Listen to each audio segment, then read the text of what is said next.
Muy buenos días, chicos. Vamos a empezar a hablar del tema de infecciones del sistema nervioso central. Son varias, como lo había nombrado la doctora, ¿no? Meningitis, absceso cerebral y diferentes enfermedades que podemos observar en el sistema nervioso central, sabiendo que el sistema nervioso central, desde la anatomía e histología, es uno de los más importantes sistemas, ¿no? Gracias a este dependemos de diferentes funciones, sobre todo las voluntarias, ¿no? Eh, y es bastante importante, ya que va a sufrir una amenaza. Todo lo que viene a ser el sistema nervioso central, la médula espinal, el trocoencefálico y el encéfalo propiamente dicho, ¿no? Pero una de las infecciones más principales, ¿cuál es la emergencia principal del sistema nervioso? Es la meningitis. La meningitis, como introducción, es la inflamación de las meninges, ¿no? Por una irritación meningia o demás agentes o etiologías que pueden causarla, ¿no? Por una etiología bacteriana, una etiología viral o una etiología parasitaria, una fúngica, ¿no? Tenemos de diferentes. Mayormente las predisposiciones siempre van a ser bacterias y virus, ¿no? Ya van a depender mucho de la epidemiología, si el paciente es inmunocomprometido, inmunodeprimido y demás, ¿no? Y eso. Tenemos objetivos siempre para empezar la clase, ¿no? Con los cuales tenemos que salir con conocimiento de esta clase. El primero va a ser identificar los microorganismos, ¿no? De la flora normal del líquido cefalorraquídeo. Vamos a ver si tienen microorganismos o no los poseen, ¿no? Para así, si nosotros tomamos una muestra de líquido cefalorraquídeo, vamos a darnos cuenta si aparece en un cultivo o crecimiento de bacterias, ¿es bueno o es malo? Y el por qué, ¿no? Eso lo vamos a relatar en toda la clase. Y vamos a identificar los principales agentes patógenos. Ahí vamos a distinguir, ¿no? Los de la flora normal y agentes patógenos. Y también determinar las condiciones para la toma de muestra. ¿Cómo se la toma esta muestra? Usted como un doctor va a tomar la muestra porque como es emergencia y después de atenderlo al paciente, va a tratar de buscar la etiología con cuál va a atacar a esta agente, ya sea virus o puede ser lo que es una bacteria. Describir el procedimiento bacteriológico que se realiza con el líquido cefalorraquídeo, el famoso análisis citoquímico citoquímico, químico y bacteriológico, ¿no?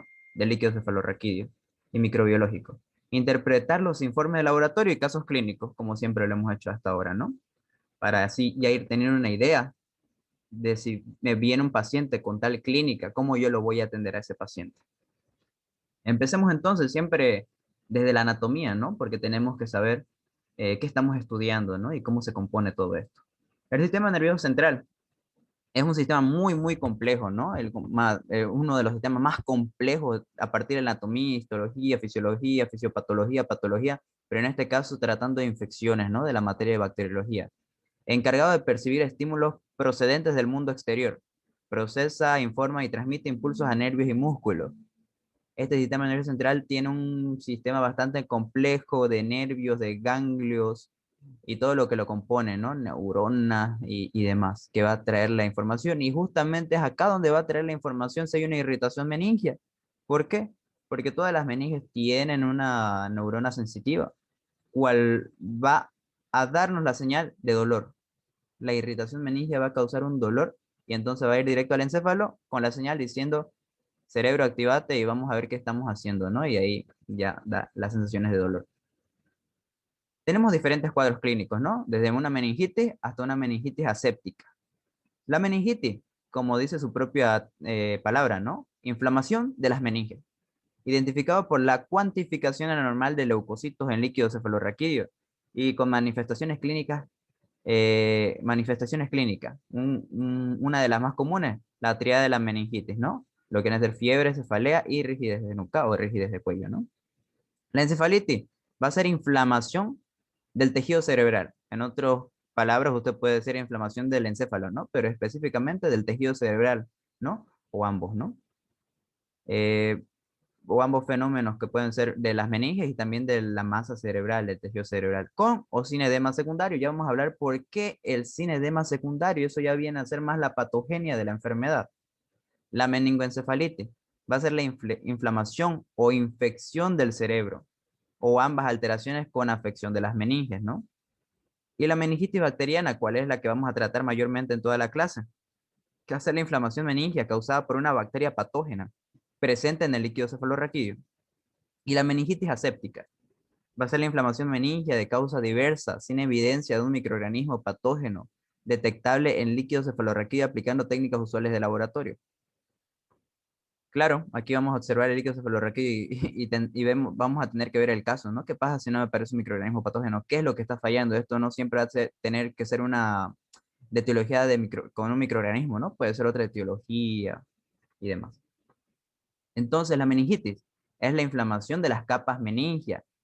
Por la anatomía sabemos que existen desde lo más externo hasta lo más profundo, desde la dura madre, el aracnoide, espacio subaracnoideo y lo que viene a ser la pía madre, ¿no? Estas van a rodear el cerebro y a toda la médula espinal, no solo el cerebro, sino es hasta la médula espinal. Todo lo que viene es el encéfalo, el tallo cerebral y lo que viene a ser hasta la médula espinal, ¿no? Entonces, la meningitis es una infección del sistema nervioso central que afecta al encéfalo y las meninges. Las meninges son las membranas que protegen al encéfalo y médula espinal. Por ejemplo, cuando hacen una cirugía a nivel neurológico, van a tener que ir desde el periósteo, ¿no? De la parte más dura, la parte ósea, hasta el tejido cerebral van a pasar la parte ósea, van a pasar la parte de tejido cerebral subcutáneo, obviamente que la piel primeramente, el cuero cabelludo, el tejido óseo, la parte muscular, tejido cerebral subcutáneo, y ahí recién se encuentran con las meninges, ¿no? Estas meninges son importantes. Van a ver que la mayoría de los órganos más importantes del cuerpo van a tener meninges. En el caso, por ejemplo, del cerebro tiene meninges, ¿no? En el caso de los pulmones tienen la pleura. Y en el caso del corazón tiene el pericardio, ¿no? En el caso del hígado, cápsula de Gleason. Y eso no es porque están así por cubrir, ¿no? Eso van a aprenderlo bastante en fisiología y ahora también se lo digo. Es porque eso tiene terminaciones nerviosas y eso es lo que causa el dolor mayormente, porque como verán acá, el cerebro, claro que puede tener un proceso infeccioso, ¿no? Va a tener un proceso infeccioso por bacterias, pero va a irritar la meninge y eso es lo que me causa el dolor.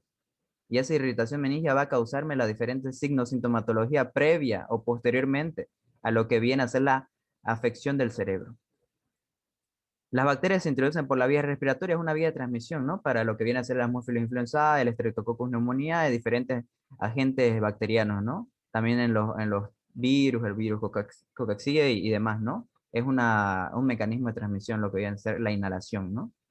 Estos pasan a la sangre, como se verán, miren, están bastante irrigados, es bastante irrigado lo que viene a ser la parte aquí, ¿no? Si se acordarán, tromboflebitis superior del seno cavernoso y demás, ¿no? La irrigación de las carótidas y demás. En el cerebro generan inflamación, siempre, porque desde la primera clase y desde la patología saben que cualquier agente extraño, cualquier noxa, va a generar inflamación. ¿Por qué? Porque lo que ocasiona que haya un agente patógeno en mi cuerpo va a ser inflamación, porque va a detenerlo, va a localizar, lo va a aislar y lo va a querer lisar, ¿no? A ese agente bacteriano. Y lo logra, eso es lo irónico, ¿no? Logra lisarlo. Pero ¿qué pasa en estos casos? Liberan toxina. En el caso de la Neisseria meningitidis, va a liberar unas toxinas, específicamente la C, porque tiene 13 serotipos, pero exactamente la C, el serotipo C de la meningitis, es una toxina, ¿no? Y esa toxina va a causarme todo el daño. Se va por la sangre y me causa todo el daño, ¿no? Y posteriormente eso va a causar pus, necrosis de tejidos, células, infartos y muertos, obviamente. Va a irse diseminando, ¿no? Ahí están las diferentes capas, ¿no? La inflamación específicamente se la va a dar en las meninges, ¿no? Causada por bacteria o puede ser por virus. Se produce porque la inflamación oprime al cerebro. Vamos a hablar, la patogenia habla sobre un edema cerebral vasogénico, porque siempre van a ver que cuando causa una inflamación, se va a vasodilatar el vaso. Una vasoconstricción seguida a una vasodilatación. Y eso va a oprimir. Va a haber un edema, escape de líquido, y eso va a oprimir al cerebro, porque se llena ese cerebro. Se agranda el líquido intersticial y pues oprime al cerebro, ¿no? ¿Y eso qué pasa? Comprime e impide el flujo sanguíneo. ¿Y qué va a provocar? Un daño cerebral, y ya saben toda la fisiología, ¿no? Que oprime el líquido, el flujo sanguíneo, produce isquemia, y al final de todo esto, ¿qué va a pasar? Va a producir necrosis. Las tres membranas, la dura madre, aracnoides, pía madre, espacio subaracnoideo, ¿no? Y las precauciones, ¿no? Para toda infección de transmisión por vía inhalatoria y demás, ¿no? Compartir objetos para ingerir bebidas o alimentos, claro, también puede ser una vía oral, ¿no? Las personas que estornudan o tosen deben cubrirse la nariz y boca, evitar contactos directos con los bebederos de agua, no besar a los niños en la boca, procurar si es necesario que miembros de la familia estén 2 meses entre los 2 meses y 22 años se vacunen, ¿no? Y todo esto tiene un porqué, no es solo precauciones, No es solo porque han puesto protocolos y así por así, ¿no? Obviamente que después de tener diferentes aspectos científicos se lo ha dado estas precauciones. Por ejemplo, el no compartir objetos para ingerir bebidas o alimentos puede ocasionar, ¿por qué? Por transmisión de bacterias, ¿no? Lo mismo en el caso de las personas que estornudan o tosen deben cubrirse la nariz. Sí, por el caso de vía de transmisión, en el caso, como les dije, de la Haemophilus influenzae, del Streptococcus pneumoniae, que son por las gotitas de fluye, ¿no? Evitar contacto directo con los bebederos de agua, lo mismo, son vías de transmisión oral o pueden ser nasal, ¿no? No besar a los niños en la boca, sí, por ejemplo, en el caso de los virus, ¿no? Está la famosa meningitis herpética, la meningitis herpética provocada por el virus del herpes simple 2, ¿no? El virus del herpes 2, eso también provoca, ¿no? Diferente. Y procurar, si es necesario, que se vacune la pentavalente para cubrir lo que viene a ser la Haemophilus influenzae, ¿no? Y mayormente aquí faltaría una precaución, obviamente, que sería evitar y es lo normal que tenemos que hacer y lo que hoy en día se hace para la evitación del virus del COVID, ¿no? Evitar el hacinamiento, que no todas las personas estén juntas, porque si este bacteria, virus, perdón, eh, su mecanismo de transmisión es inhalatoria por gotitas de fluye, nosotros al estar tan cerca de un paciente contagiado, infectado, podemos contaminarnos, ¿no? Podemos infectarnos también. Aquí está de nuevo la imagen, ¿no? Lo que viene a ser el líquido cerebral espinal. eh, Esto es normal, ¿no? Esto es fisiológico, así es. Pero cuando está inflamado, ¿ven? Se agranda el tamaño, se hace más grueso. Entonces, la meningitis, como toda infección del sistema nervioso central, se considera una emergencia médica. Todas las infecciones del sistema nervioso central se consideran una emergencia médica. Ahora, ¿el por qué? Porque el progreso es rápido y requieren de un diagnóstico de manera urgente para prevenir secuelas mortales. En todo caso de meningitis o todo caso de infección del sistema nervioso central, debe atenderlo con urgencia. Obviamente que usted ya va a ver con la clínica súper rápido que puede presentar meningitis, ¿no? Obviamente, si usted ve a un paciente con rigidez de nuca, con fiebre, con cefalea, en el caso de los niños de los neonatos de 2 meses a 5 años, de 2 meses sobre todo, ya no es neonato, ¿no? Niño sería de 5 años. Va a ver la sintomatología no es clara, no es normal, ¿no? No es muy precisa, si es decirlo así. Vamos a verlo más adelante en unas imágenes que se puso en las diapositivas, que no es irritabilidad, somnolencia, fatiga, llanto en los bebés, ¿no? Pero es marcada la fiebre, la cefalea, la rigidez de nuca, y la rigidez de nuca es un signo meningio, por eso directamente lo mandamos a emergencia, ¿no? Porque compromete, compromete al sistema nervioso central y este sistema nervioso central es el mandamás, como yo lo digo, de todo el cuerpo. Va a comprimir, como han visto, los vasos, va a comprimir el flujo sanguíneo, puede llegar a afectar a lo que viene a ser al bulbo raquídeo principalmente. ¿Y qué es lo que me causa el bulbo raquídeo? Me va a causar estimulación de los diferentes centros vegetativos del cuerpo, ¿no? Y vamos a hablar, ¿por qué?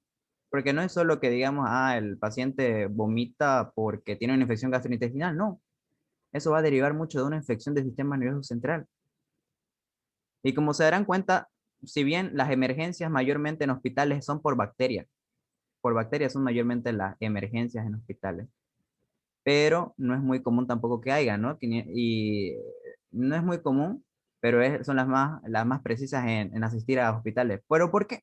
Porque por las bacterias la signosintomatología es más clara. No son asintomáticos como los virus. En los virus no están la signosintomatología que te aparece, van a ver cuando lleguemos a los virus, que tienen cierto periodo de latencia, periodo de incubación, y por eso es que tardan, ¿no? Por ejemplo, en un cuadro de virus se considera más asintomático, pero cuando aparece los signos sintomatología de una infección meningítica por virus, van a ver que es fotofobia y demás. Y lo extraño y más raro de esto, y por eso no se la diagnostica rápidamente, es porque si bien hay fiebre, no va a haber cefalea y no va a haber lo que viene a ser la rigidez de nuca, que son signos claros de la triada meningia, ¿no? Por eso es que algunas veces no se lo logra rápido llegar al diagnóstico por virus, ¿no? Por una meningitis de etiología vírica. Y los más pocos, bueno, en el grado, ¿no? Menos del 5% son intoxicaciones, claro. Pueden ser y por hongos, etiología fúngica, medicamentos y otras enfermedades. Meningitis de riesgo vital. Tenemos diferentes agentes etiológicos que causan el mayor riesgo de meningitis, ¿no? Y de la muerte, posterior muerte. Tenemos la Neisseria meningitidis, la Listeria monocytogenes y el Streptococcus agalactiae. La Neisseria meningitidis es un coco gran negativo, capsulado, ¿no? Causa la meningoencefalitis epidémica o la meningitis cerebroepidémica también se la denomina, o meningoencefalitis epidémica. Es una enfermedad de declaración obligatoria. ¿Por qué declaración obligatoria? Porque es epidémica, ¿no? Una vez que ya empiece una persona con esta clínica y si no se la trata a tiempo por la vía de transmisión, por las gotitas fluyen, ¿no? Oral, va a estar transmitiendo y así sucesivamente toda una zona donde yo vivo va a llegar a tener más casos de lo previsto, ¿no? Por eso epidémica. La Listeria monocytogenes es un bacilo gram negativo, causa meningitis en neonatos, mayormente en neonatos o en pacientes crónicos, en pacientes con trasplantes y demás. El Streptococcus galactiae es coco gram positivo, ¿no? Causa meningitis en neonatos. También los dos causan meningitis en neonatos. Mayormente, según los libros del Harrison o otros libros de pediatría, se dice que mayormente el Streptococcus galactiae es más común en neonatos. Si bien son los dos, como nombra, el más común que se ha visto en más casos de niños es el Streptococcus agalactiae, mientras que la Listeria monocytogenes es en pacientes crónicos, en pacientes con trasplantes y demás, ¿no? Y tenemos otros tipos de meningitis, por ejemplo, la meningitis de Molaret o Mollaret. Es una enfermedad rara, caracterizada, lo que viene a ser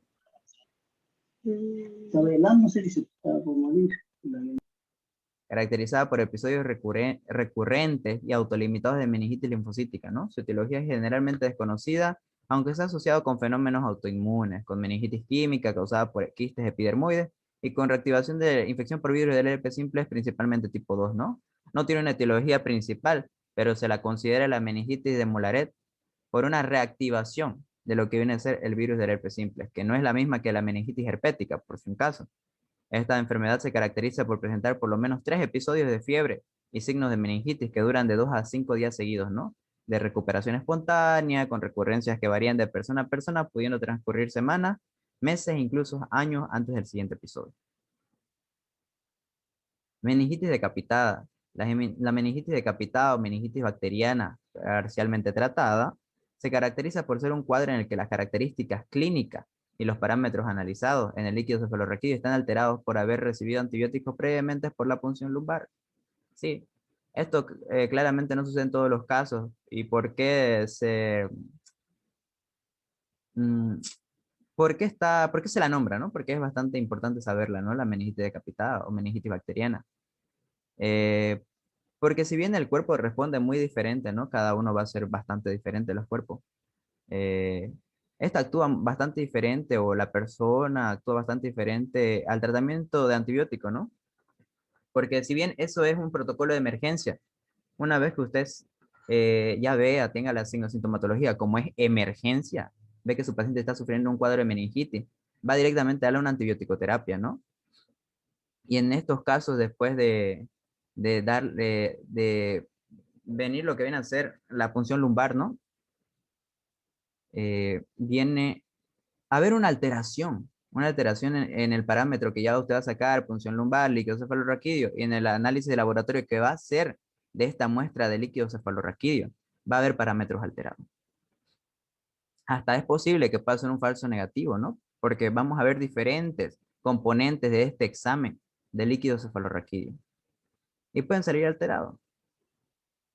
Y ahí es donde tenemos signos y síntomas. Por eso es bastante importante, si bien la clínica en niños, en neonatos no es clara, no es precisa, hay signos específicos que tenemos, como también signos que no son específicos.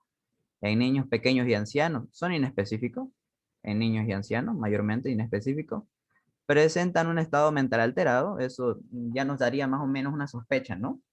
Porque no todas las enfermedades se caracterizan por un estado mental, ¿no? Cuando ya hay una afección del estado mental, tenemos que empezar en dos casos, en que si es meningitis o una infección del sistema nervioso central, o puede ser una infección de otra etiología, pero que ya se ha diseminado y que, pucha, ya ha pasado bastante tiempo desde la última vez que ha presentado la clínica, ¿no? Mientras que en niños mayores, más de 5 años, por ahí los 10, 12 a 20 y demás, y adultos, presentan la famosa triada de la meningitis. que es fiebre, cefalea y la rigidez de nuca, ¿no? Acá hay unos cuadritos que saqué de un libro, eh, cual considera como la teología general, por ejemplo, varía bastante en cada país, varía en los libros, ¿no? Pero si bien los dos principales que tenemos en niños y en adultos van a ser lo que viene a ser la Neisseria meningitidis y el Streptococcus pneumoniae. El Streptococcus pneumoniae, como se le había nombrado, también es llamado neumococo, ¿no? Y la Neisseria meningitidis, meningococo, ¿no? Meningococo. Mayormente, por ejemplo, en Brasil se considera que es la Neisseria meningitidis como primer agente causador de meningitis. Mientras que en el Harrison, que es un libro de Estados Unidos mayormente, se le considera que él es Streptococcus pneumoniae. Para nosotros pueden ser las dos etiologías, ¿no? Como se lo muestra en la guía. Porque va a depender mucho, la epidemiología aquí varía bastante, ¿no?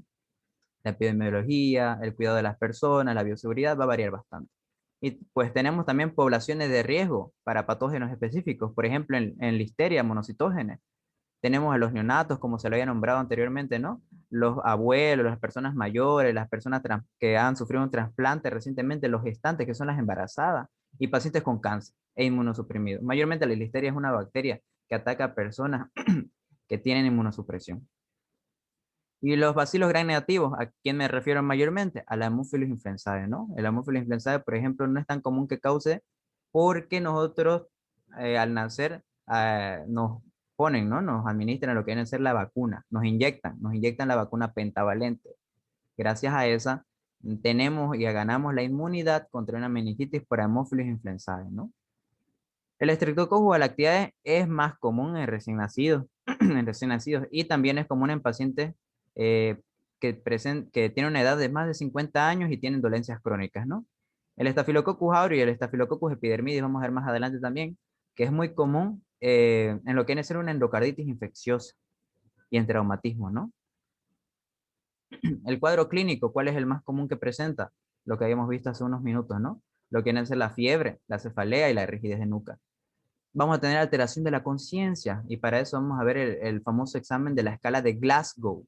Es el famoso examen de la escala de Glasgow para diagnosticar, ver lo que viene a ser el estado de conciencia, si está consciente, inconsciente, tenemos un parámetro, tantos puntos, leve, moderado y fatal, ¿no? También presenta náuseas, vómitos y fotofobia, ¿no? Esto ya vendría a ser la clínica que no es tan específica porque si no, el paciente directamente no vamos a sospechar que tiene meningitis, ¿no? Si viene, vemos que está con náuseas, vómitos, quién sabe, pudiéramos pensar en una infección gastrointestinal, ¿no? Porque eso es algo más común de una infección gastrointestinal. Pero si ya vemos cefalea, rigidez de nuca, ya, ahí lo asociamos a lo que viene a ser una meningitis. En el 20 a 40% la persona ya sufre convulsiones, sintomatología tardía más de 48 horas a un pronóstico peor, ¿no? En el examen físico que vamos a presentar, lo vamos a ver más adelante, ¿no? Presenta hipertensión intracraniana. Y ahí vamos a ver el famoso signo de Cushing. Va a presentar pupilas dilatadas, midriasis. Va a presentar papiledema, parálisis del sector paracranial, postura de descerebración y el reflejo de Cushing, como les he nombrado. Bradicardia, que este reflejo de Cushing es caracterizado por la bradicardia, hipertensión arterial y arritmia respiratoria, ¿no? Y dos signos meningios, muy aparte de la rigidez de nuca. La rigidez de nuca también se considera un signo meningio, pero también presenta el signo de Kernig y el signo de Brudzinski, que lo vamos a explicar más adelante, ¿no? También puede presentar petequias y púrpura, pero eso es bastante importante. Por ejemplo, es una signosintomatología muy importante, las petequias y púrpuras en el cuerpo. Es la famosa clínica de la meningococcemia. Entonces, si nosotros vemos a un paciente con lo que viene a ser petequias y púrpuras en todo el cuerpo, ya ustedes saben que es petequias y púrpuras, ¿no? Vamos a ver así como moretoncitos en todo el cuerpo, puntos rojos, ¿no? Eso es la famosa meningococcemia. Ese es el signo, ¿no? Que eso es un signo muy característico de lo que viene a ser una meningitis, de etiología Neisseria meningitidis. Esta es la patogenia, ¿no? La patogenia, ¿por qué hay una hipertensión intracraneana y hipertensión intracraniana? La hipertensión intracraniana es por el edema cerebral vasogénico, el edema intersticial y el edema citotóxico, ¿no? no nos vamos a ir mucho a la patogenia, ¿no? Si no, nos vamos a tardar bastante. Pero en pocas palabras, ¿qué es, no? La meningitis, como aquí dice, es precedida y colonizada en las vías aéreas de tracto superior, ¿no? Patógeno es una reacción del hospedero con el patógeno, con las toxinas que va eh, a producir, ¿no? La lisis de bacteria estimula una producción de citoquina, desde que son las células de defensa, ¿no? Una inflamación, aumento de permeabilidad, altera la propiedad de barrera hematoencefálica. Eso sí tengan en cuenta siempre.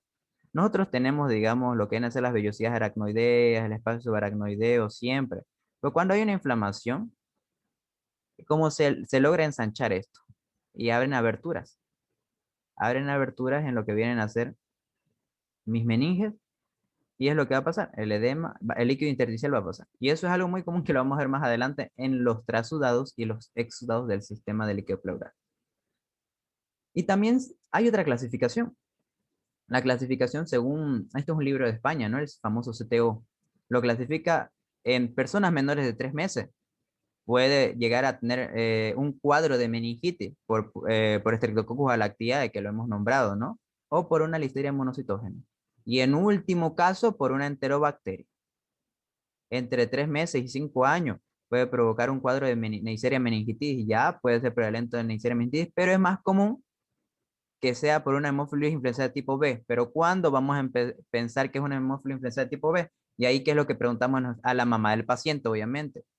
Porque el niño no va a saber con qué está vacunado o qué. Si ya se le inyectó la vacuna de la pentavalente, si tuvo las 3 dosis al segundo mes, al cuarto mes, al sexto mes. Por ejemplo, en los 3 meses, aquí ya se tenía que colocar, por ejemplo, el niño a los 2 meses, la primera vacuna, la primera dosis, ¿no? De lo que viene a ser la pentavalente. Imaginémonos que no, o sea, no le inyectó, la mamá no quiso ir, dijo que no servía, y pues el niño al siguiente mes tuvo el cuadro de meningitis, ¿no? Y eso es lo que le pregunta el doctor, ¿usted se le vacunó con pentavalente? Se le inyectó a su hijo pentavalente la primera dosis, y entonces ya la madre va a decir, sí, no, si dice no, segurísimo que tiene un cuadro de meningitis producido por Haemophilus influenzae. Entre 5 y 20 años, como se les había nombrado, ¿no? Puede ser Neisseria o puede ser Streptococcus pneumoniae. Mayormente se dice que es la Neisseria meningitidis, según el estado de Brasil, según el Harrison, puede ser el Streptococcus pneumoniae. Y según generalmente lo que podemos pensar nosotros, las dos, cualquiera puede ser. Y la clínica es la que aquí nos va a ayudar, ¿no? Por ejemplo, aquí, ¿cuál era? La meningococcemia. La meningococcemia es la que nos va a dar una clínica y una etiología más común a la Neisseria, ¿no? Entre 20 y 55 años también. También es muy común que ya sea Streptococcus pneumoniae o Neisseria meningitidis. Y ya mayores personas, como habíamos dicho, idosos o personas de la tercera edad, ¿no?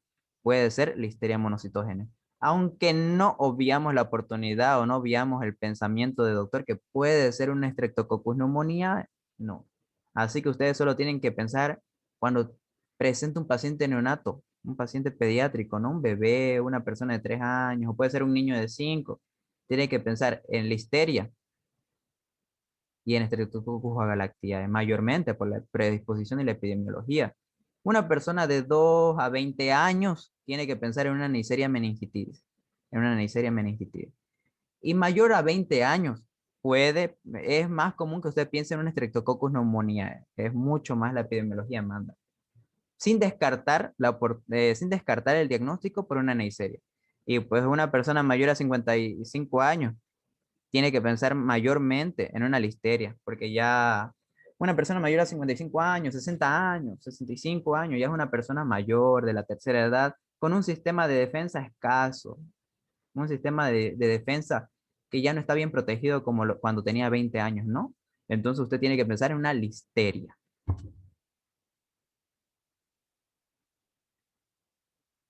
Situaciones específicas, ¿no? También tenemos, por ejemplo, en el embarazo, mayormente en el embarazo me voy a guiar, no tanto en los otros, ¿no? En el embarazo, usted puede pensar en una listeria monocitógenes, ¿no? En una meningitis, ¿no? En un cuadro meningítico. O en un caso que presente un paciente con inmunosupresión celular. También. Esto no nos vamos a ir mucho acá, esto no mucho, pero claro que se lo nombra una neurocirugía o un TEC, traumatismo encefalocraniano, cráneo encefálico abierto. Puede ser un Staphylococcus aureus, ¿no? La derivación del líquido cefalorraquídeo, un Staphylococcus epidermidis. La fractura de base de cráneo puede ser un Streptococcus pneumoniae, Haemophilus influenzae. Esto sí me gustaría que lo tengan en cuenta, ¿no? Siempre endocarditis infecciosa, habíamos visto tanto en el en el de tracto respiratorio inferior, ¿no? Que puede ser un Staphylococcus aureus. Pero esto es más por diseminación, es por diseminación, no es tanto, es como que directamente lo inocula, o que fue directamente directa, ¿no? Esto fue indirecta, una vía indirecta hematógena. Y pues también tenemos el cuadro cuando el paciente es inmunodeprimido, pero exactamente vemos que la etiología es el déficit de complemento C5 a, 6, a C9. Es muy probable que sea una Neisseria meningitis. Y el último, el que más me interesa también que aprendan ustedes, es la inmunosupresión celular, específicamente en un paciente con VIH, pero no solo en VIH, sino en un paciente que está en etapa SIDA. Eso siempre vamos a avanzar un tema que es bastante bonito, que es VIH-Sida, ¿no? Que VIH y SIDA no es lo mismo, ¿no? Son diferentes estadios. VIH cuando una persona está empezando y SIDA ya es el síndrome de inmunodeficiencia adquirida, cuando ya la persona está con los leucocitos, los LTCD4 menor a 200, ¿no?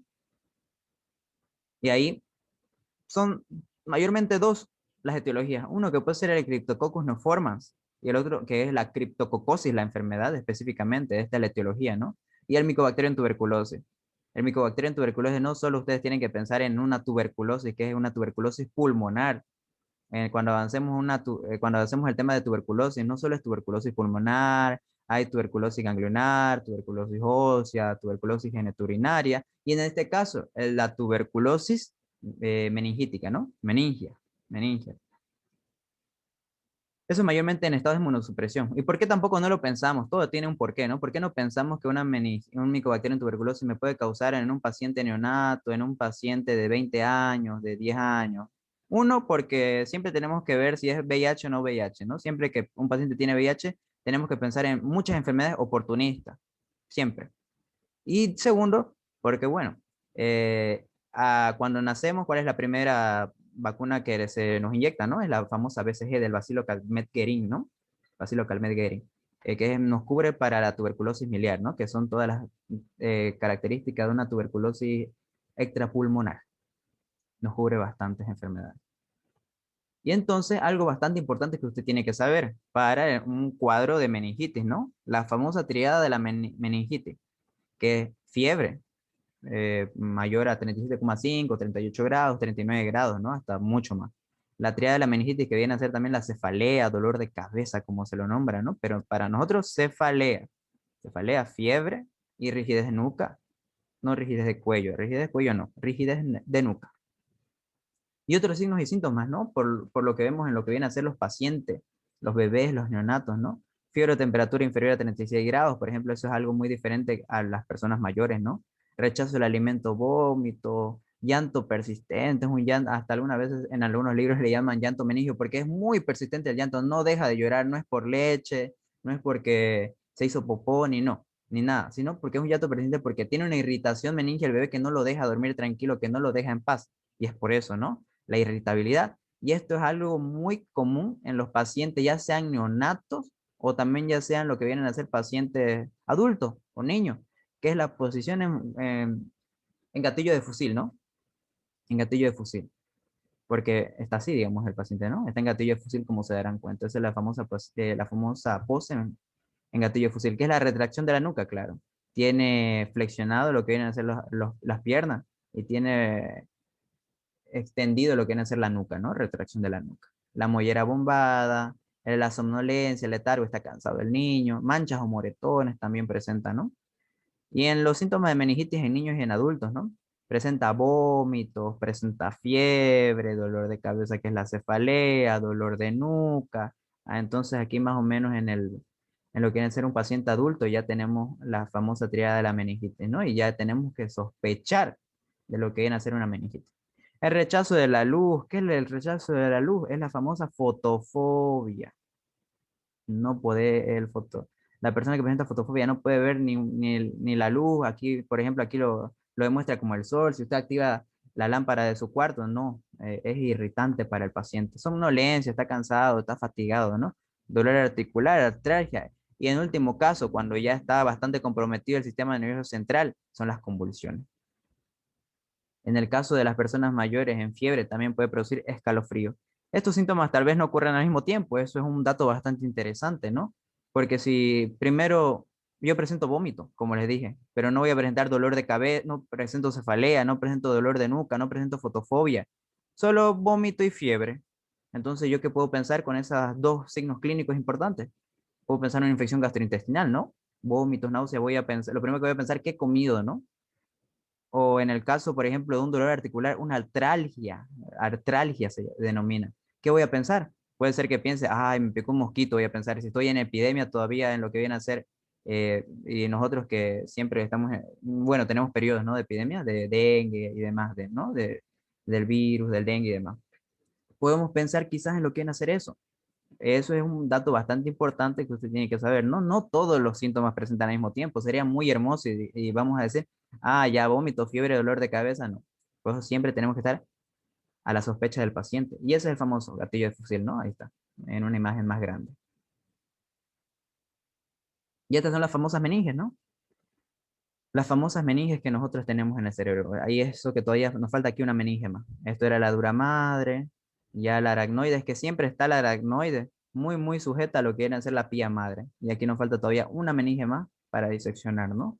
Aquí está diferentes imágenes para verlo.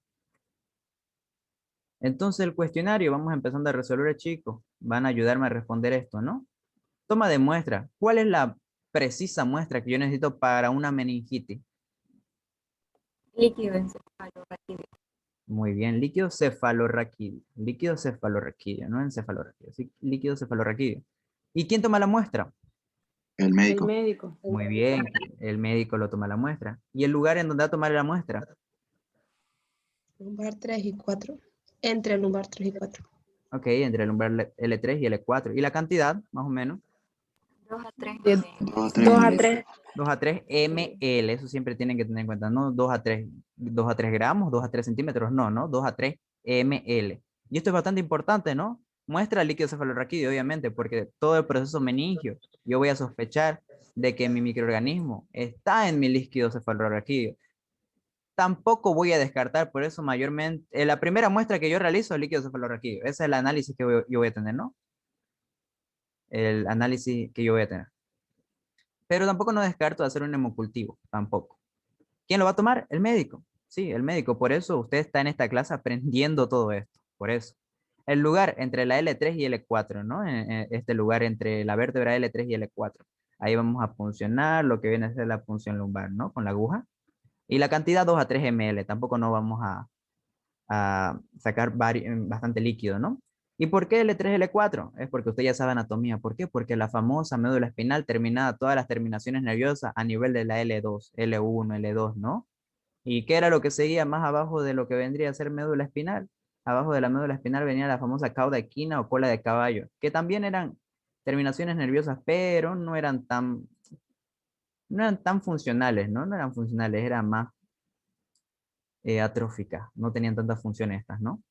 Porque si es que nosotros, como médicos, hacemos una mala punción, no vemos que es L3, L4, imagínense la L1 que estemos funcionando, podemos dañar. ¿Y qué va a pasar al paciente? Puede perder motilidad, puede perder movimientos voluntarios a nivel de los miembros inferiores.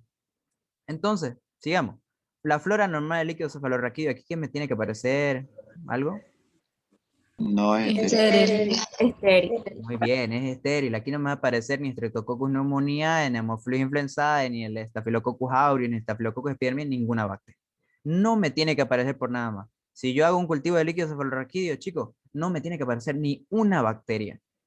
Ahora, ¿qué microorganismo lo vemos en las bacterias en neonatos? Ya lo hemos explicado, ¿no?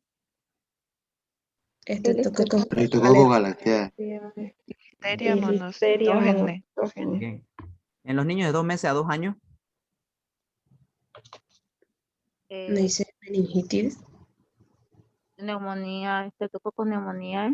muy bien. Streptococcus pneumoniae, Neisseria meningitidis y lo que vendría a ser el Staphylococcus perdón, el Haemophilus influenzae serotipo B. Y en los niños mayores y adultos, Neisseria meningitidis y Streptococcus pneumoniae. ¿Qué es lo que tienen que saber acá mayormente? En los neonatos, ¿no? ¿Cuáles habíamos dicho que eran las dos etiologías principales en neonatos? Streptococcus galactiae y la Listeria monocytogenes. En los niños de 2 meses a 2 años, Haemophilus influenzae serotipo B, Neisseria meningitidis y Streptococcus pneumoniae. Y en niños mayores y adultos, pues, Neisseria meningitis y Streptococcus pneumoniae, ¿no?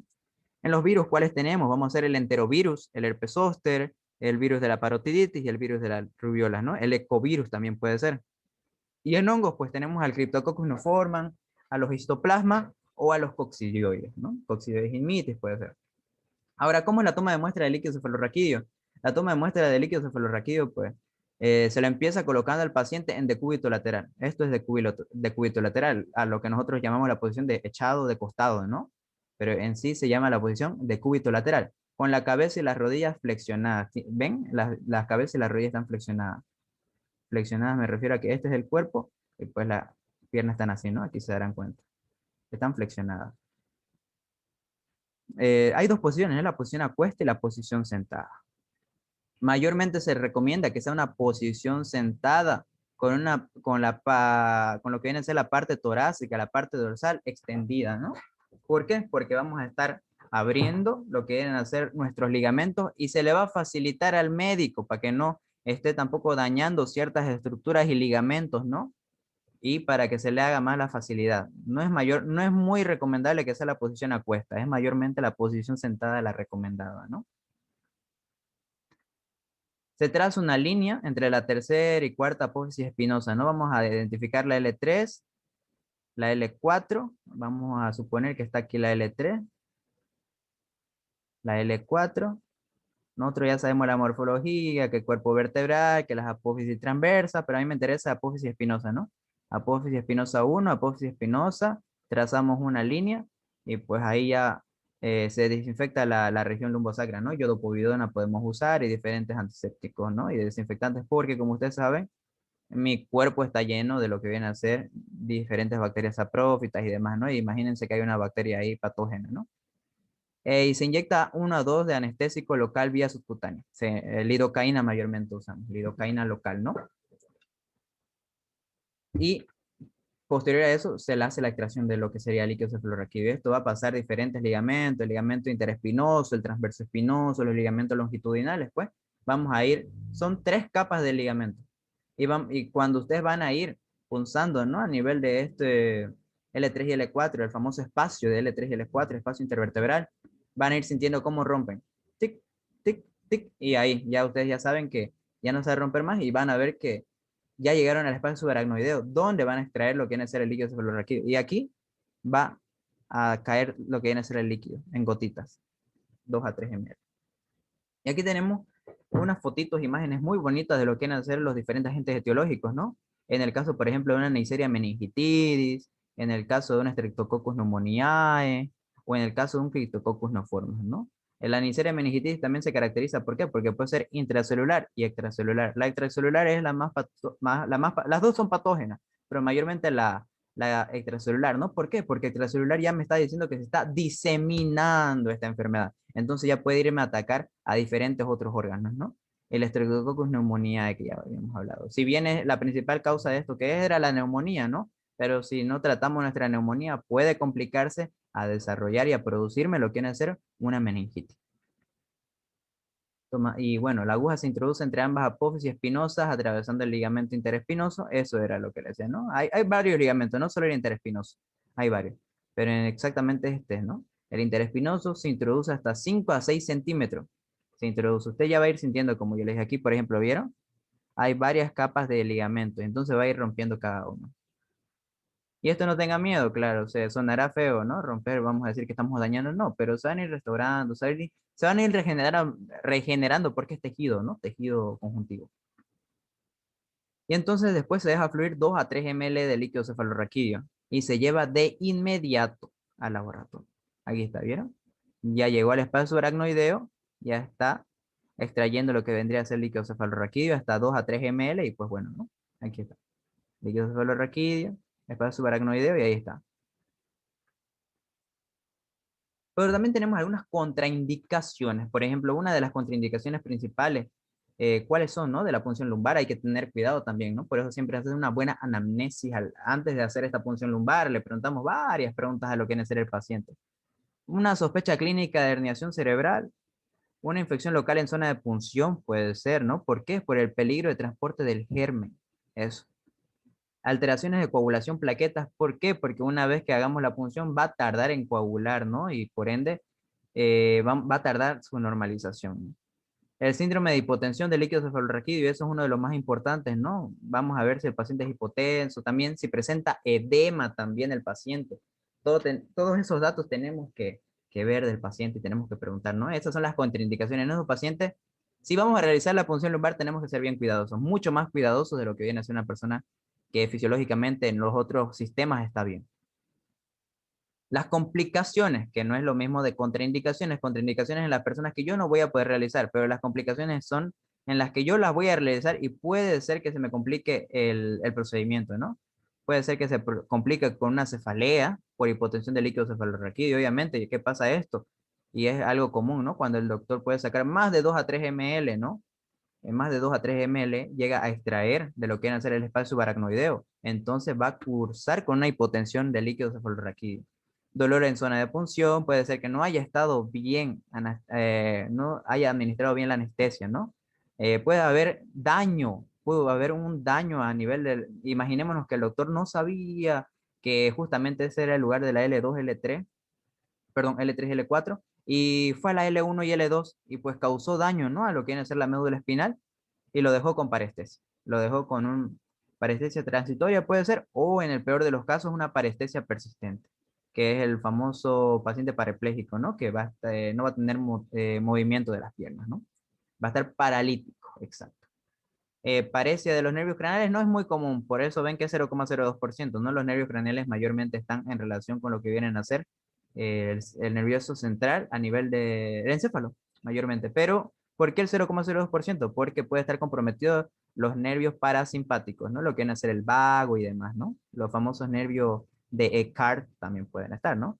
Complicaciones hemorrágicas, claro, puede ser con trastorno de coagulación, por eso se lo pregunta al paciente si tiene, por ejemplo, anemia, puede ser que presente trastornos de la coagulación y demás, ¿no?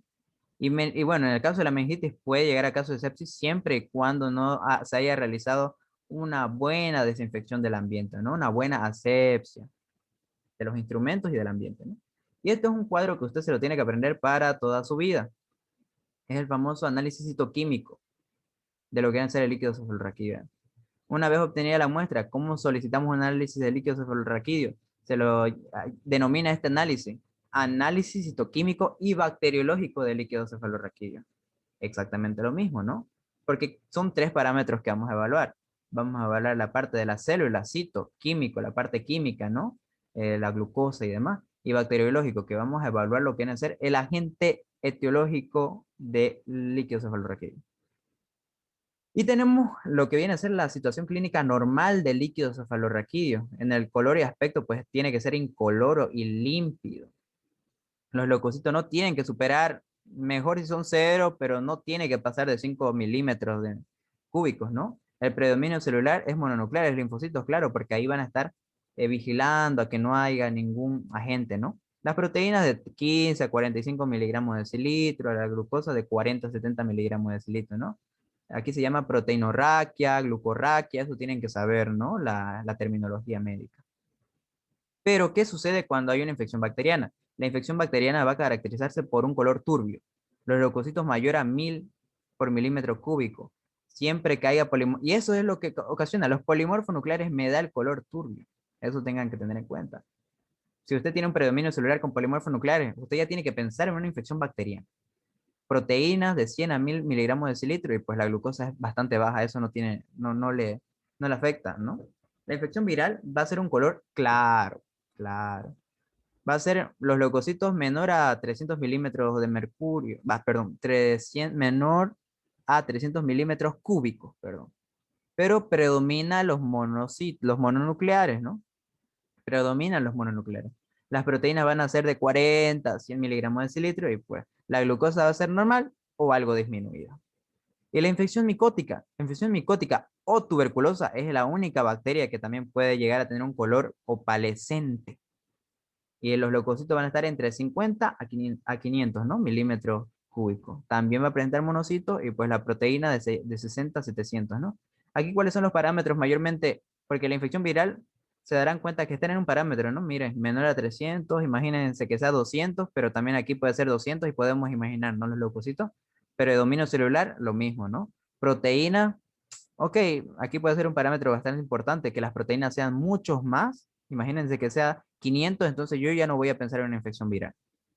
Puedo pensar en una micótica o en todo caso una infección bacteriana, ¿no? Y pues la glucosa es algo normal. Entonces son los tres. En el caso de la infección bacteriana está bastante claro, ¿no? Tenemos a los polimorfonucleares, a los leucocitos que están bastante elevados y a las proteínas que están elevadísimas, ¿no? Pero en el caso de distinguir una infección viral con una infección micótica, me voy a ir tanto a las proteínas, pero también mayormente lo hago en la inspección del líquido cefalorraquídeo. Ahí me tengo que guiar en esos dos parámetros. Eso es lo que usted tiene que aprender como médico. Esto es bastante importante.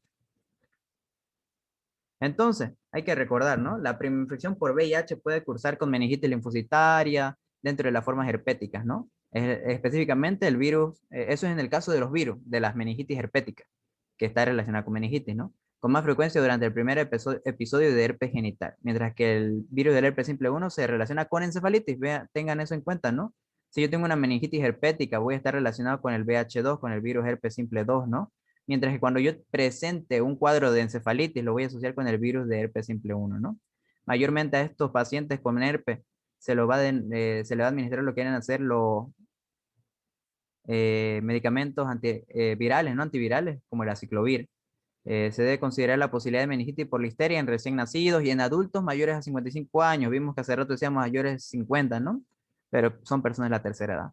En la meningitis tuberculosa, la visualoscopía de líquido cefalorraquídeo es frecuentemente negativa, ¿no? Debido a la escasa concentración de bacilos viables en el espacio aracnoideo. Si nuestra vaciloscopía va a dar negativa, nosotros tenemos que sospechar en la clínica y en el color de lo que viene a ser. La meningitis criptocócica cura con una marcada elevación de la presión de apertura. Eso también es otro parámetro que no lo hemos tocado bastante porque ya no es común que se use ese parámetro. Y bueno, ahora se está desarrollando lo que viene a ser una vacuna antimeningocócica, ¿no? Complementa. Pero no sustituye a la quimioprofilaxis, ¿no? Antibacteriana, siempre, ante todo, está los antibióticos. Y el signo de Brudzinski. El signo de Brudzinski, son signos meningios primeramente, ¿no? Pero ¿cómo se caracteriza estos dos? El signo de Brudzinski se caracteriza porque lo vamos primeramente a poner a nuestro paciente en una camilla, ¿no? Lo vamos a poner en una camilla y pues directamente lo que viene a ser una posición supina o una posición de lo que viene a ser de cúbito. Esto es la posición de cúbito supino. Lo que nosotros vamos a hacer, vamos a flexionar lo que viene a ser la cabeza, el mentón, hasta que llegue al esternón. Vamos a flexionar. No debería suceder nada, ¿no? Eso debería ser normal. Pero cuando presenta un signo meningio, o sea, cuando va a ser signo de Brudzinski positivo a meningitis, el paciente, yo lo voy a flexionar la cabeza y él, por un reflejo inconsciente, va a flexionarme las piernas.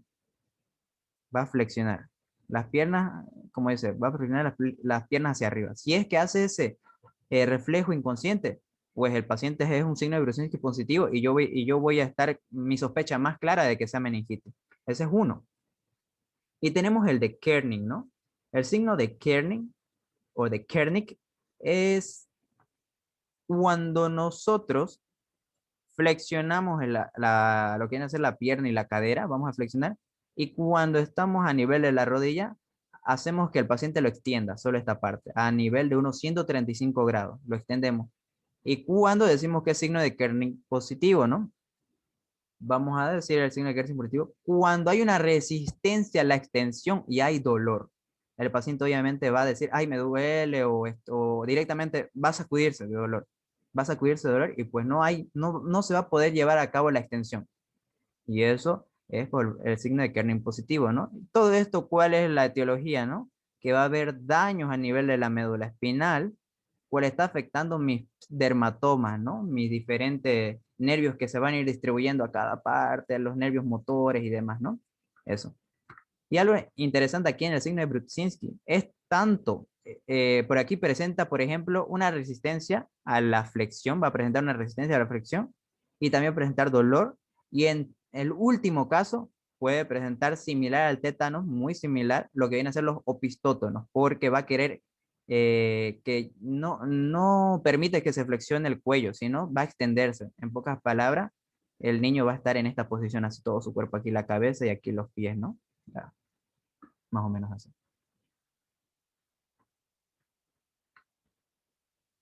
Bueno, otros signos de la meningitis aguda, ¿no? La alteración del estado mental, lo que viene a ser el Glasgow, o el signo de Brudzinski, la cefalea, la rigidez de nuca, el Kearney y la fiebre, ¿no? Casos clínicos. Paciente menor de 3 años hospitalizado por diagnóstico clínico de meningitis por presentar fiebre, irritabilidad, vómitos y rigidez de cuello, ¿no? Presenta antecedentes de infección de vías respiratorias. El líquido cefalorraquídeo presenta las siguientes características: turbidez, ¿no? Turbidez, lo que viene a ser leucocitos de más de 100 por campo microscópicos, proteína 120 miligramos de decilitro, glucosa 20 miligramos de decilitro, y la tinción de Gram presenta bacilos gram negativos. Si bien la clínica aquí está bastante clara, hay una triada de la meningitis, ahora lo que a mí me interesa es saber si este paciente tiene una etiología micótica, tiene una etiología tuberculosa, viral o bacteriana. Lo haríamos entre todos, pero si no, no nos va a alcanzar el tiempo. Así que, pues bueno, se los voy a decir y espero que atiendan y en el final se les va a preguntar, ¿no? La triada de la meningitis, pues está bastante clara, no hay más, ¿no? Fiebre, rigidez de cuello y cefalea no presenta, pero ya presenta dos, ¿no? Dos signos de la triada de la meningitis.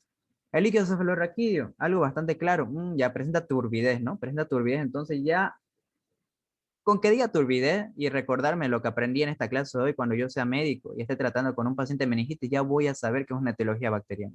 Pero aún así no dejo de mirar, ¿no? Por ejemplo, pero ya tengo el primer signo, bueno, la primera característica de mi análisis de líquido cefalorraquídeo, que es turbidez. Ok, ya voy pensando en etiología bacteriana, ¿no? Leucocitos de más de 100 por campo microscópico, eran mayor a 1000, ¿no? Ahí, por ejemplo, varía un poco, ¿no? Las proteínas eran 120 miligramos de decilitro. En lo que venía el cuadro decía de 100 a 1000, están bajas, no están tan altas. Y pues la glucosa sí está baja. Eso sí, viene a ser mm, es lo mismo, ¿no? Me está dando la razón, ¿no? Es lo que viene a ser el cuadro. Y la tensión de Gram, pues ya me da, ¿no? Dice que son bacilos Gram negativos. Y pues menor de 3 años, entonces yo tengo que pensar en tres etiologías, ¿no? Puedo pensar en lo que viene a ser un Streptococcus lactiae, puedo pensar en lo que viene a ser una Haemophilus influenzae o una Listeria monocitógena. Vamos a ir a resolver entonces, ¿no? La clínica era bastante clara, ¿no? Fiebre, irritabilidad, vómitos y rigidez de cuello. El laboratorio, pues me apareció un líquido cefalorraquídeo turbio, bastante predominancia con agentes etiológicos bacterianos, leucocitos mayor a 100 por campo microscópico, proteína 120 miligramos de decilitro y pues glucosa 20 miligramos de decilitro. Probable etiología bacteriana, probable. ¿Cuáles son los posibles agentes etiológicos de acuerdo a la edad del paciente? Haemophilus influenzae. De acuerdo a la tensión de Gram que reporta el análisis, puede tratarse la bacteria Haemophilus influenzae, ¿no? Puede ser Streptococcus pneumoniae, puede ser una Haemophilus influenzae o podría ser una listeria, ¿no? Pero ¿por qué yo no pensé en ninguno de esos? Porque me decía tinción de Gram bacilos Gram negativos. Yo sé que el Streptococcus pneumoniae es lo que viene a ser un coquito, ¿no? Un coco positivo. Entonces yo no pensaría en eso. Directamente iría una Haemophilus. ¿Qué puede ser la causa de este paciente haya contraído esta infección? Seguro el doctor le preguntó. ¿Su hijo recibió la vacuna pentavalente? Y seguro la mamá dijo no, y entonces el doctor ya estaba claro. Dijo Haemophilus influenzae serotipo B. ¿Por qué? ¿Por qué presentó este cuadro de Haemophilus influenzae? Porque el niño no se le administró la vacuna, no recibió la vacuna, entonces era mucho más probable a que el niño se contagie de Haemophilus y presente un cuadro de meningitis, ¿no? La muestra entonces, ¿cómo se la dio? Muestra de líquido cefalorraquídeo. El análisis es análisis histoquímico y bacteriológico del líquido cefalorraquídeo, ¿no? El aspecto fue turbio, tenía leucocitos 500 milímetros cúbicos, proteína 120, glucosa 20, tinción de Gram bacilos Gram negativo, y pues no se observaban VAR, ¿no? No era una tuberculosis meningia. Y en el cultivo se aisló, pues, colonias de bacilos Gram negativos, ¿no? Lo que viene a ser Haemophilus influenzae. Ahora un caso clínico número 2, que es un poquito más complejo, ¿no? Hombre de 18 años, trabajaba en una fábrica de textiles, ingresó al hospital 3 días antes con astenia, mal estado general, fiebre, rinorrea, odinofagia, acudió con un médico quien prescribió penicilina y antipiréticos, sin embargo no hubo mejoría y posteriormente se agregó cefalea holocraniana, ¿no? Intensa y fotofobia, además de somnolencia, confusión mental. A su ingreso documentó fiebre de 39 grados, Glasgow de 7, respiración irregular y rigidez de nuca, pupilas anisocóricas, ¿no? Una con midriasis, la otra lo que viene a ser miosis, ¿no? Posteriormente presentó deterioro con sus condiciones generales y neurológicas, ingresó a unidad de terapia intensiva, ingresó a UTI. El hemograma con 18.000 leucocitos por milímetros cúbicos, la punción lumbar reveló líquido turbio, glucosa de 30 miligramos de cilitro, proteínas de 150 gramos de cilitro y la tinción de Gram del líquido cefalorraquídeo reveló abundantes diplococos gram positivos, ¿no? Con 600 leucocitos por milímetro cúbico. Se inició tratamiento con 2 gramos de ceftriaxona, una cefa de tercera, intravenosa cada 12 horas. La evolución del paciente fue mala. El paciente falleció a las 72 horas de su hospitalización, perdón. El informe del cultivo de líquido cefalorraquídeo fue positivo para Streptococcus pneumoniae. Ya nos dio todo el caso, ¿no? Ahora vamos a ir, bueno, primeramente la escala de Glasgow 9, ¿no? 7. Una escala de Glasgow menos de 13 ya es una sospecha bastante fatal, ¿no? En lo que viene a ser el estado de conciencia. Por eso ya estaba mal el paciente. Entró con una escala de Glasgow 7, estaba bastante mal. Y bueno, en la escala de Glasgow lo van a aprender mejor al año siguiente, ¿no? Vemos 3 aspectos: el aspecto ocular, el aspecto verbal y el aspecto motor. El aspecto ocular, que si nosotros le llamamos la atención, pues él nos va a responder con los ojos espontáneamente. Quizás si le decimos, por ejemplo, si nosotros hablamos Ilem, le digo, entonces ella directamente me va a ver espontáneamente, está muy bien. Y pues si no me ve y solo me dice, o va a plasmar como un dolor, y si no responde, pues uno, ¿no? La alteración consciente está mal. Si yo, por ejemplo, le digo que es verbal, yo le hablo, ¿no? De nuevo, ahora, no sé, Saúl, y pues ella se orienta, me ve y me va a buscar charla, obviamente que está bastante bien, pero si no me da ninguna respuesta o son sonidos incomprensibles, ¿no? Entonces está bastante mal ese estado de conciencia. Y pues la motora, ¿no? Si yo le digo, Fabio, anda a hacer tu tarea, y entonces es un orden verbal y me obedece, está bastante bien. Pero pues si yo le digo algo y pues empieza a tocar retirada y flexión, pues hace movimientos que no vienen al caso, o en todo caso ninguna respuesta, ¿no? Es bastante mala su coordinación, no está ubicado en el tiempo y espacio, ¿no? Entonces tiene una pérdida de conciencia. Estas son las pupilas, perdón, anisocóricas, ¿no? Una que está con una pupila dilatada, lo que viene a ser midriasis, y lo que viene a ser la miosis. Eso es también bastante característico. Y los diplococos gram negativos que veíamos, ¿no? Perdón, diplococos gram positivo, lo que estábamos viendo. Caso clínico, ahí teníamos lo que vienen a ser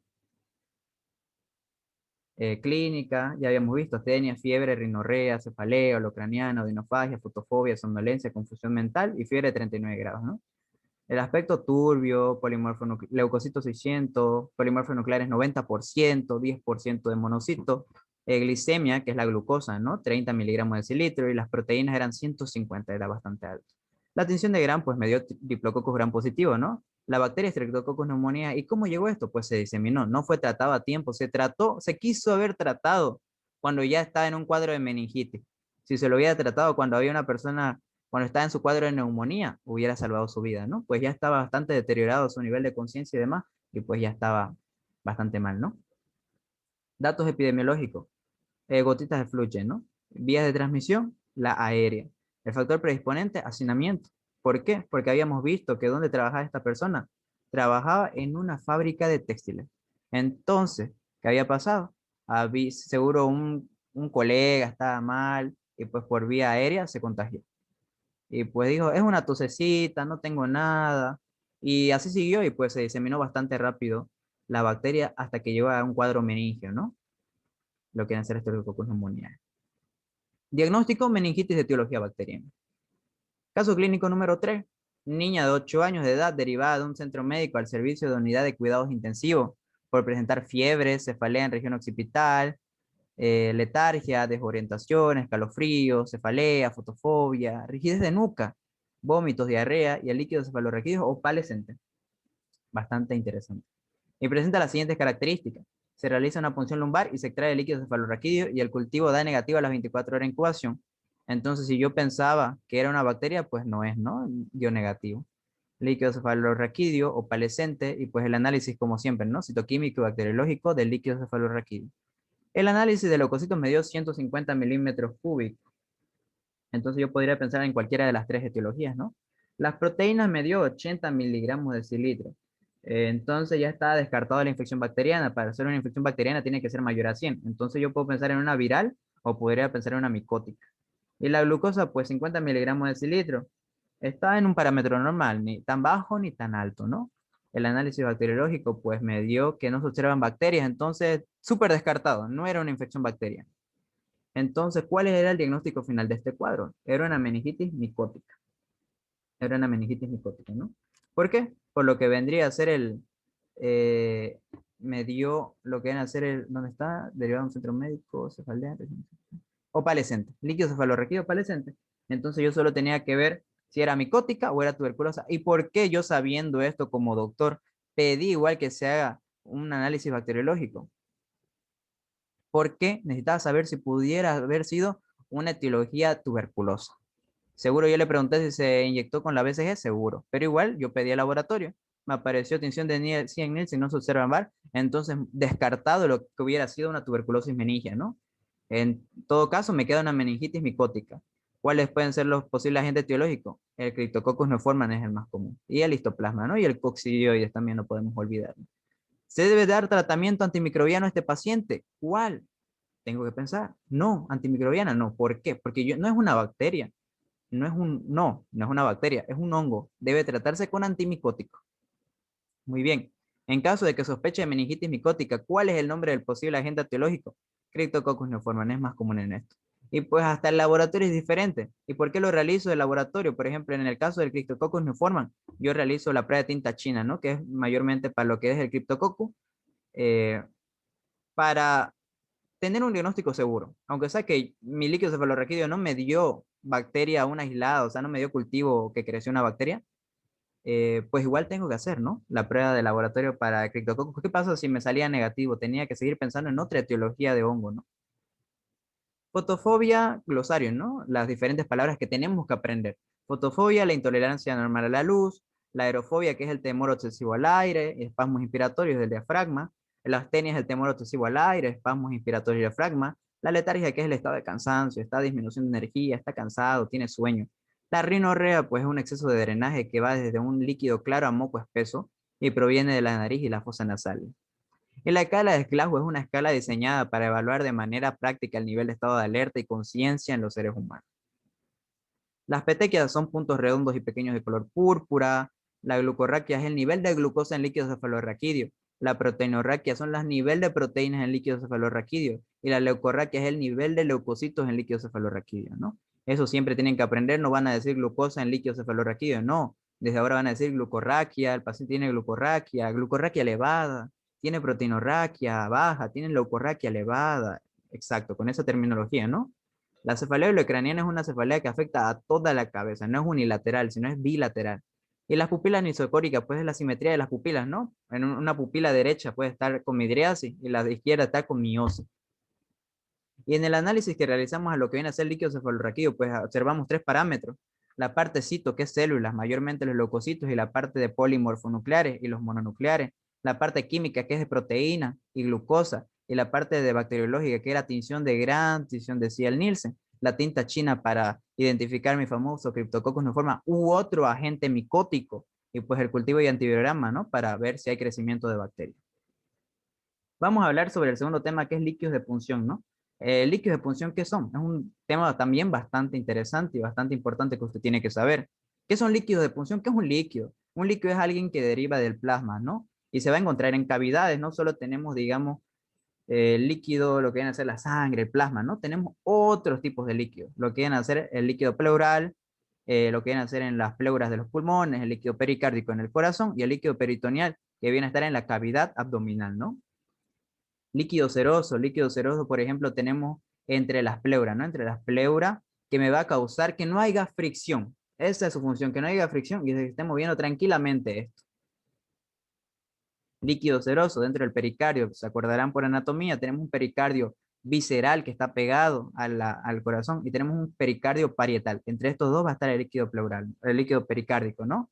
Que va a hacer que el corazón no se adhiera y demás. Por ejemplo, esa era siempre una pregunta muy bonita, ¿no? Que si el corazón es el que sufre, ¿no? El corazón, por ejemplo, va a dilatarse, puede haber que haya una cardiomegalia, pero ese no es el que sufre, sino va a sufrir lo que viene a ser El pericardio, ¿no? El pericardio se inflama, pues y ese es el que me da el dolor, ¿no? Líquido seroso, también vamos a tener la cavidad peritoneal. Si bien nuestra cavidad abdominal está vacía, no hay nada, solo tenemos órganos, también tenemos el líquido peritoneal. El líquido peritoneal es el líquido donde va a estar lleno de linfático para que estos absorban el exceso de líquido. En el hombre es más cerrado y pues en la mujer es más abierto esta cavidad pleural, ¿no? La cavidad peritoneal. Y esto es algo importante. ¿Por qué me interesa saber esto? Porque hay diferentes cambios de presión. Puede haber un cambio de presión, aumento de presión hidrostática, puede haber una disminución de presión coloidosmótica y pues hay un aumento de permeabilidad vascular, ¿no? El aumento de presión de práctica, aumento de presión hidrostática altera el retorno venoso y provoca una vasodilatación, ¿no? ¿Por qué? Porque el aumento de presión hidrostática tiene que llegar con alta presión y pues hay una vasodilatación, hace que se disminuya la presión de retorno venoso y pues no va a llegar bastante rápido a lo que viene a ser la aurícula derecha. Entonces, alteración del retorno venoso, obviamente. Disminución de la presión coloidosmótica, puede ser glomerulonopatía y cirrosis hepática. ¿Por qué? Porque no hay albúmina en sangre. Entonces, ¿qué va a pasar? Va a llegar a ser que el líquido sobresalga de los vasos. Va a irse a lo que es el famoso líquido o espacio intersticial. El aumento de la permeabilidad vascular, esto también sucede en lo que viene a ser inflamación, en procesos inflamatorios como verán acá, u obstrucción linfática. Porque es normal que se escape un poco de líquido, pero para eso tenemos los vasos linfáticos que llegan a reabsorber ese líquido que sobresale al líquido intersticial. Pero cuando hay una obstrucción, pues el líquido queda ahí y ya va a provocar el famoso edema que vamos a ver más adelante. Pues tenemos dos importantes líquidos, el trasudado y el exudado, ¿no? El trasudado, pues, no son inflamatorios. Se originan por alteración de factores sistémicos que afectan a la formación o reabsorción del líquido, ¿no? Esto mayormente se caracteriza porque hay una alteración en lo que es presión hidrostática y presión coloidosmótica. Lo van a ver en fisiología bastante bien, lo que viene a ser una presión hidrostática capilar, presión hidrostática intersticial y lo mismo con la coloidosmótica, ¿no? Esto mayormente tiene de etiología como una insuficiencia cardíaca, más del 75% de insuficiencia cardíaca, la cirrosis hepática, el aumento de la presión venosa pulmonar, la hipoproteinemia como síndrome nefrótico. ¿Por qué? Porque en el síndrome nefrótico va a haber una proteinuria y como yo voy a estar eliminando toda mi proteína, no voy a tener proteína en sangre, ¿no? Otros menos comunes, muy pocos comunes, la telectasia y la diálisis peritoneal, mayormente la insuficiencia cardíaca, ¿no? Y los exudados, una principal característica que habíamos habido acá, que esto es más sistémico por factores de presiones. Y los exudados son inflamatorios. El exudado es líquido que se filtra desde los vasos sanguíneos hacia los tejidos cercanos, ¿no? Compuesto por células proteicas, ¿no? Ahí mayormente la albúmina. La albúmina va a salir de la sangre al líquido intersticial y como la albúmina va a estar en líquido intersticial, va a estar llevándose todo, porque la albúmina siempre tengan en cuenta que detrás de la albúmina va a ir el agua o detrás del agua va a ir todo el líquido. Siempre es una presión, ejerce la presión coloidosmótica en el cuerpo. Puede supurar a partir de incisiones o de zonas de infección o inflamación siempre. Ya habíamos hablado y no nos vamos a tardar en el tema, pero se acuerdan que inflamación aumentaba la permeabilidad, la albúmina sale y por ende sale el líquido, ¿no? Donde mayormente el exudado es por una infección, y por eso se activa los sistemas inflamatorios, ¿no? Y al final va a producir un proceso supurado conocido como pus. Las causas de los exudados mayores y comunes es la neumonía, el cáncer y el TEP, que es el famoso el embolismo pulmonar o tromboembolismo pulmonar, ¿no? Aquí está mayormente una bonita imagen, ¿no? Por ejemplo, en el trasudado no hay muchas proteínas que se van, ¿no? Que se pierden. La glucosa normal y la lactato deshidrogenasa es normal. Pero en el exudado varía bastante. En el exudado va a haber una fuga de proteína. Aquí están las P, fuga de proteínas. Ven, hartísimo, proteína. Específicamente la proteína plasmática más importante, la albúmina. El lactato deshidrogenasa, pues también está afectado, ¿no? Esto mayormente cuando hay una alto lactato deshidrogenasa en mi examen, vamos a sospechar de una insuficiencia cardíaca. Otros conceptos que debemos conocer, pues es el edema y el derrame, no es lo mismo. El edema, pues es la extravasación del líquido del espacio intersticial y el derrame es la extravasación del líquido en cavidades serosas, como ser en el caso de derrame en la cavidad abdominal, que nosotros como lo conocemos como la famosa ascitis, que es eso pacientes que tienen así súper su panza, su barriga, su estómago, su panza, la cavidad abdominal en terminología médica, la cavidad abdominal hinchada, porque está lleno de líquido, está muy lleno de líquido. Y pues el edema es extravasación de líquido al espacio intersticial, ¿no? Esto puede suceder en cualquier lugar, en la mejilla, en el pómulo, en la parte de los brazos, del muslo y demás, ¿no? ¿Y por qué esto es interesante? Miren, normal y edema. El edema está extravasado de líquido y pues esto lo van a encontrar en el internet o lo googlean bastante bonito, es el famoso signo de Godet. Se lo denomina signo de Godet positivo. Y también esto tiene estadios. Mayormente esto se lo realiza en lo que viene a ser el miembro inferior, debajo del maleolo, encima del maleolo, en la pierna. Va a ser signo de Godet positivo 1, estadio 2, estadio 3, porque mientras más se va diseminando el edema, al final llega a denominarse anasarca, pero anasarca es cuando ya hay un edema generalizado en todo el cuerpo. Mayormente estos edemas son locales, como se darán cuenta, solo esto es en el pie. ¿Se darán cuenta bien? El pie es bastante aquí. ¿Es normal el pie? Pues aquí es un pie con edema. Se ha extravasado bastante líquido. Los criterios de Lye, los criterios más importantes, ¿no? Los criterios de Lye, lactato de deshidrogenasa, si es trasudado va a ser menor a 0,6, si es un exudado mayor a 0,6, las proteínas menor a 0,5, trasudado, un exudado mayor a 0,5, el colesterol menor a 0,3, exudado mayor a 0,3, y la albúmina, ¿no? Va a ser mayor a 12 gramos litro, y en el exudado menor a 12 gramos litros, ¿no? La presencia de uno de solo estos criterios es suficiente para definir un exudado.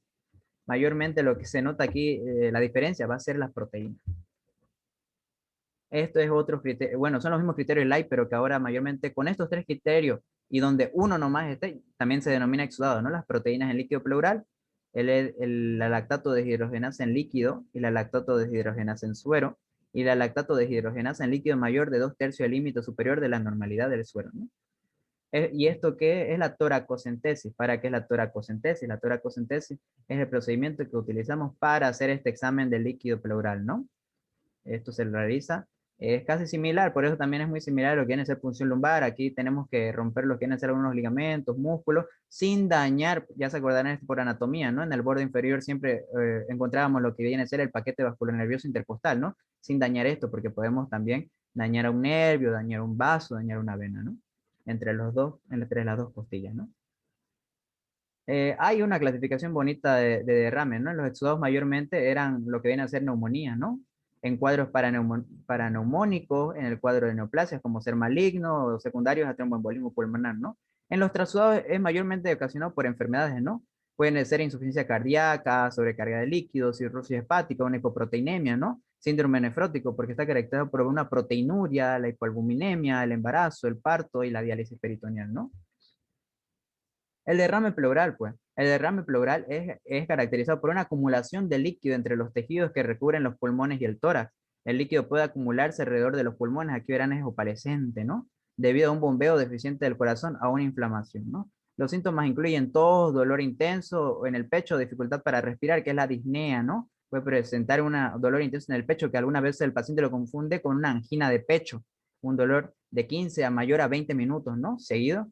Los tratamientos incluyen el uso de antibióticos y diuréticos y la eliminación de líquido. Aunque en algunos casos la persona consume diuréticos antes de ir a lo que viene a ser el análisis al doctor y pues da diagnósticos erróneos, ¿no? Porque el paciente tampoco no le dice que consumió diuréticos, ¿no? Puede ser un transudado y pues el paciente puede estar bastante sano y en los análisis va a salir otro resultado, ¿no? La toracocentesis, ya habíamos hablado, es la punción quirúrgica de la pared torácica para evacuar la aspiración de líquido acumulado en la cavidad pleural y pues también hacer un cultivo de este, ¿no? Puede ser que haya sido una infección bacteriana, por un Streptococcus pneumoniae y demás. Esa es la famosa toracocentesis, ¿no? El análisis del líquido pleural, pues, vemos diferentes aspectos, ¿no? El examen físico, que es el volumen, el color, el aspecto, el coágulo y la densidad, ¿no? Y el examen químico, que vamos a hablar de lo que es el pH, la sangre, la glucosa, proteínas, albúmina, amilasa, colesterol y reacción de Ribalta, ¿no? El pH mayormente de 7, menor a 7,2, el valor normal tiene que ser 7,64, ¿no? La glucosa, tenemos diferentes parámetros.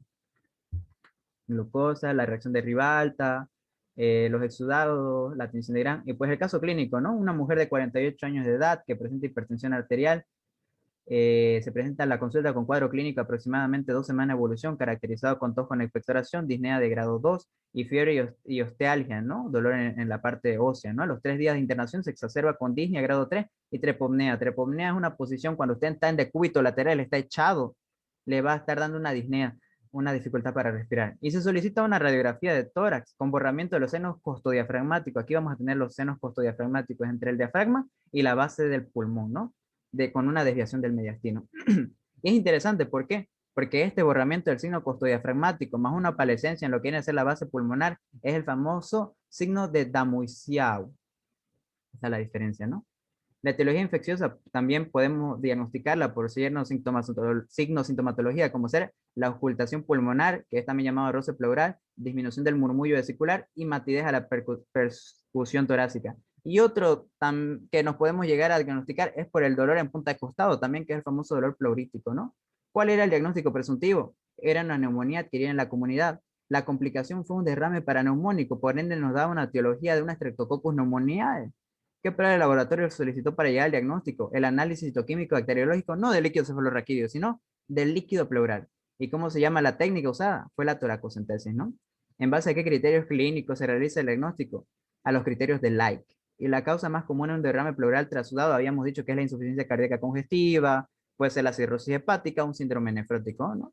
Y en el caso del exudado puede ser proceso infeccioso, de etiología bacteriana, neumonía por Streptococcus pneumoniae, ¿cuál fue nuestro caso de hoy día, no? El caso clínico, PUFE 7,2, proteínas 4,2, reacción Ribalta positivo, es una reacción para ver el exudado, ¿no? La albúmina 2,5 estaba elevado, la glucosa 40 miligramos de cilitro y la lactoto deshidrogenasa elevado, ¿no? Leucocitos 10.000 milímetros cúbicos, ¿no? Estaba elevado y pues fue Cocos gram positivo y la bacteria, ¿cuál fue? Streptococcus pneumoniae. Pues chicos, ese fue lo que viene a ser el tema de la clase de hoy.